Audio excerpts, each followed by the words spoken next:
ছিল। বাট তারপর আমি মনে করব যে হ্যাঁ, মানে চিরশত্রু দুই দল, আবুনি মডার্ন ডেফিনেটলি সেটা বড় একটা খেলা সবসময়, যে কোনো ক্রিকেট হোক, ফুটবল হোক, হকি হোক, সবখানে আবুনি মডার্ন বড় একটা ম্যাচ। জাতীয় দলের ক্রিকেটাররা না থাকলেও এবার সেরা ছয়ে থাকার লড়াইটা হচ্ছে জমজমাট।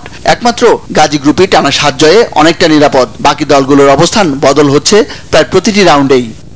মনির হোসেন খান, বাংলা ভিশন, ঢাকা। বিদ্রোহের পর থেকে সরে এসে আইসিসি চ্যাম্পিয়ন্স ট্রফিতে অংশ নিচ্ছে ভারত। বিসিসিআই এর বিশেষ সাধারণ সভায় আজই সিদ্ধান্ত নেওয়া হয়। চ্যাম্পিয়ন্স ট্রফির জন্য কাল ঘোষণা করা হবে 15 সদস্যের ভারতীয় দল।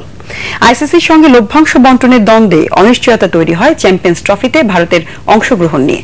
আইসিসির সাধারণ সভায় 10 দেশ ও 4 সহযোগী দেশের মধ্যে ভোটাভুটিতে 13-1 ব্যবধানে বাতিল হয়ে যায় 2014 সালের 3 মোড়লের জন্য বিতর্কিত লভ্যাংশ নীতি।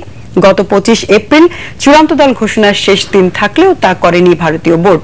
এমন অবস্থায় ভারতের সর্বোচ্চ আদালত থেকে নিযুক্ত 3 সদস্যের প্রশাসক প্যানেল বিসিসিআইকে জানিয়ে দেয় চ্যাম্পিয়ন্স ট্রফিতে অংশ নিতে হবে ভারতকে। সে আহ্বানে সাড়া দিয়ে বিদ্রোহের পথ পরিহার করে আগামী 1 জুন থেকে ইংল্যান্ডে শুরু হতে যাওয়া চ্যাম্পিয়ন্স ট্রফিতে খেলার সিদ্ধান্ত নেওয়া হয় বিসিসিআই এর সভায়। জানানো হয় সোমবার ঘোষণা করা হবে বিরাট কোহলিদের 15 সদস্যের দল।